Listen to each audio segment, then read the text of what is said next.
শুভ বিকাল সবাইকে। এখন রান্না করছি হচ্ছে ছোট চিংড়ি মাছ দিয়ে ভাজি। আর আমার চিংড়ি মাছগুলো অনেক আগেই কাইটা নিচ্ছি, এটা হচ্ছে মশলা কষাচ্ছি। যাই হোক কী বলবো সবাই তো জানেনি।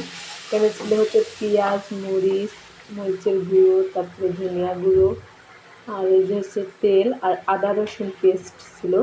সব কিছু দিয়ে হচ্ছে কষায় নিচ্ছি প্রথমে, তারপর হচ্ছে তেলের পরিমাণ খুবই কম ছিল, যার কারণে পরে আবার একটু তেল